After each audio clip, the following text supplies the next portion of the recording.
Hola chicos, bienvenidos a nuestro espacio de clases virtuales. El día de hoy vamos a ver lo que es la clasificación jerárquica. Dice que esa consiste en separar un conjunto de objetos en clases y subclases según sus características comunes. Bien, entonces dice que la clasificación, vamos a ver los conceptos separados. Clasificación es una lista ordenada de cosas o personas guiadas por una regla o norma determinada. Esta es una organización que permite distribuir a los elementos de acuerdo a sus características. O sea que cuando vamos a clasificar, clasificamos según su característica, o sea, como son, o color, o forma, textura. Entonces, lo hacemos de forma ordenada siguiendo una regla. Bien, entonces vamos a ver ahora jerarquía. Dice que es una estructura en la que existe un orden ascendente, o sea, subiendo, y descendente, bajando. Dice organización de personas o cosas en una escala ordenada según un criterio de mayor o menor importancia o relevancia dentro de la misma. Entonces, según se clasifiquen, ya sea personas, objetos o cualquier otra cosa, espacios, según la importancia o que no sea importancia, como lo es relevancia, entonces así es la jerarquía, siempre subiendo o bajando. Bien, entonces vamos a ver el orden. Dice que el orden es una secuencia o manera de estar colocadas las cosas, ideas o personas en un espacio o tiempo. Como la imagen que está aquí de fondo, si ustedes se fijan, todo está como bien organizado, cada cosita tiene una distancia, no se ve un reguero. Entonces, cuando ponemos las cosas una al lado de la otra, eso sería una secuencia, una al lado de la otra, de manera que cuando lo miremos no se vea todo junto, todo alborotado, sino que se vea con un espacio, que está todo en orden. Entonces, eso es lo que quiere decir. Entonces, se pueden organizar de diferentes maneras. Una de ellas es el orden de tamaño. Como vemos aquí en la imagen, estos perros, según su tamaño, están ellos colocados ahí. También orden de color, como tenemos aquí esas bolas, y orden de forma, igual que las bolas, todas son redondas y todas están juntas. Bien, también podemos organizarlo de mayor a menor, como tenemos aquí. Tenemos al abuelito, tenemos al, bueno, se puede decir el hijo del abuelo, el más pequeño y así sucesivamente hasta que llega hasta el bebé. Entonces tenemos ahora aquí de menor, el más pequeño, el más de menor edad y va aumentando la niña, luego la adolescente, la joven, etcétera. Bien, entonces también podemos organizarlo por orden alfabético, o sea, según las letras y las vocales del abecedario. Como está organizado en el abecedario, así lo podemos organizar. Ejemplo, si nos dan un listado de personas para una fiesta, podemos decidir organizarlo por orden alfabético. El que empiece con A va primero, el que siga con B va después, y así sucesivamente. Y también por orden de peso podemos organizarla, como en esta balanza. Si colocamos aquí una pelota y aquí colocamos un bate, este lado va a bajar más porque es el lado del bate. Entonces, así sería organizarlo por peso, el que pese más o el que pese menos. ¿Va primero o va de último? Entonces, también se pueden organizar según la formación. Puede ser en filas o líneas y en columnas o hileras. Entonces, las filas o líneas. La fila es el orden en que los objetos se colocan horizontalmente, uno al lado del otro. Es decir, se colocan de izquierda a derecha. Entonces, si ustedes se fijan, aquí tenemos todas estas personas de frente a nosotros y están hombro con hombro, brazo con brazo. Cada una están de frente a nosotros, pero para ellos están de lado, quedan de lado, uno al lado del otro. Igual aquí en esta imagen, uno al lado del otro, brazo con brazo. Entonces, esas son las filas.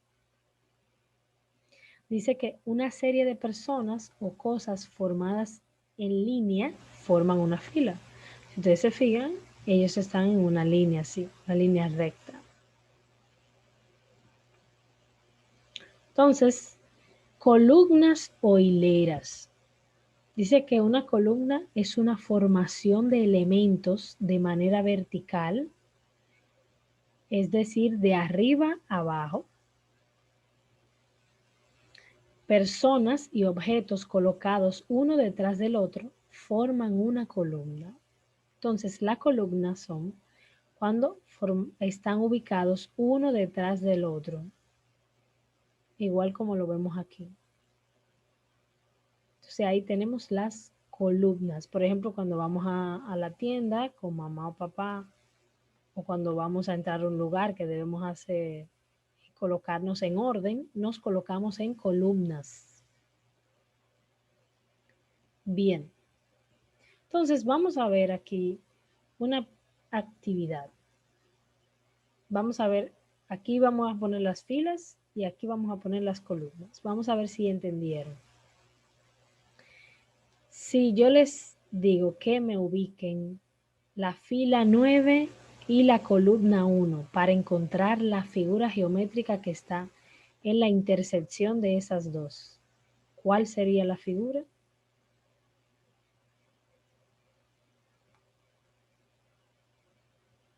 Exacto, sería aquí esta figura, el pentágono. Aquí tenemos la fila 9. Recuerden que la fila van así. Y aquí tenemos la columna 1. Entonces vamos a trazarlo. Columna, fila. Y nos encontramos con el pentágono. Vamos a hacer otro. Recuerda que puedes pausarlo para buscarlo. Vamos con esta. 2 y 6. Fila 2, columna 6.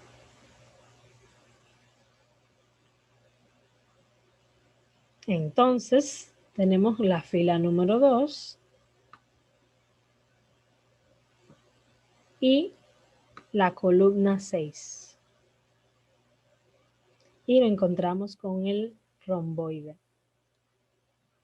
Bien, así puedes hacer los demás. Puedes pausarlo y encontrarlo todos para que practiques sobre las filas y las columnas. Entonces, en tu cuadernillo tenemos una actividad muy parecida donde vas a trabajar con las filas y las columnas. Dice ahí que Don Yo te invita a que busque tu objeto mágico que en la clase pasada dibujaste y escribiste sobre él y que los busque en las coordenadas donde te indica Don Yo. Entonces, esa tarea la vas a hacer en tu cuaderno para practicar. Chicos, entonces vamos a lengua española, donde vamos a estar viendo la comunicación.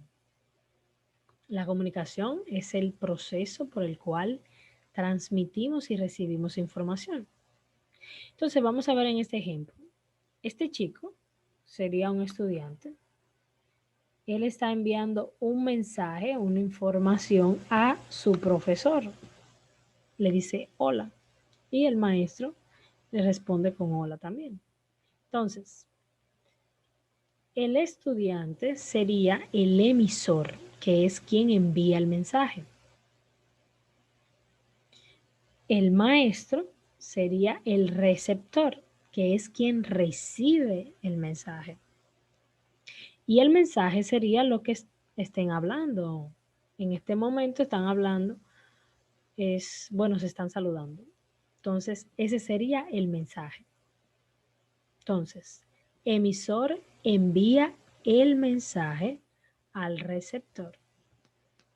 El receptor lo recibe y puede también devolver para responder. Bien, entonces, dentro de las formas de comunicación tenemos la verbal y la no verbal. Dentro de la verbal tenemos la oral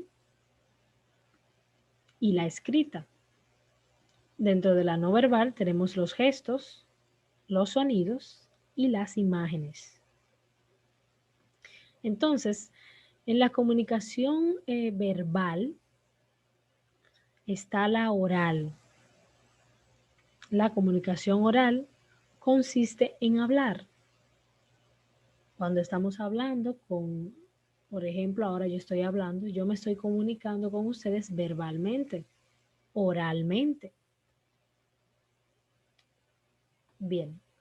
Entonces, dentro de la comunicación verbal también está la escrita, que sería toda comunicación que se escribe. Hay muchos medios para comunicarse. Por ejemplo, ahí vemos el periódico, la carta, cuentos, libros, etc. Entonces, ahora vamos a ver la comunicación no verbal. ¿Qué significa no verbal? Que no se habla, no se escribe con palabras, sino que se hacen gestos, en este caso gestos. ¿Y qué gestos? Bueno, aquí vemos a este chico que está haciendo este gesto que conocemos, que es llámame. Estos dos colegas aquí se están saludando y este niño está diciendo que hagan silencio. Si ustedes se fijan, podemos entender sin tener que leer nada, simplemente viendo los gestos que ellos están haciendo. Bien, entonces, aquí lo que utilizamos son las señas. También tenemos otros gestos como son mal, bien, perfecto, señalando hacia algún lado. Gestos que hacemos con el rostro y las manos, por ejemplo, de duda, de enojo o parar. Aquí también enojo y aquí asustado. Entonces, nosotros podemos comunicarnos a través de las señas. De hecho, las personas sordomudas que no pueden hablar, bueno, que no pueden escuchar y por ende no aprenden a hablar, entonces ellos se comunican por señas y todo el que aprende ese lenguaje de señas puede comunicarse con ellos. Entonces tenemos la comunicación no verbal. Entre ellas están los sonidos. Ya vimos la seña, ahora los sonidos. ¿Y qué debemos de hacer? Escuchar. Por ejemplo, una ambulancia tiene su sonido. Cada vez que escuchamos el sonido de la ambulancia, ya sabemos identificarlo, decimos, ahí viene la ambulancia. O cuando escuchamos la policía, tienen sonidos diferentes y podemos identificarlo. También cuando nos pitan bocina, ya sabemos que podemos estar en medio de la calle, que debemos de cruzar rápido. Entonces, esos son medios de comunicación no verbal, en el cual no hablamos ni escribimos.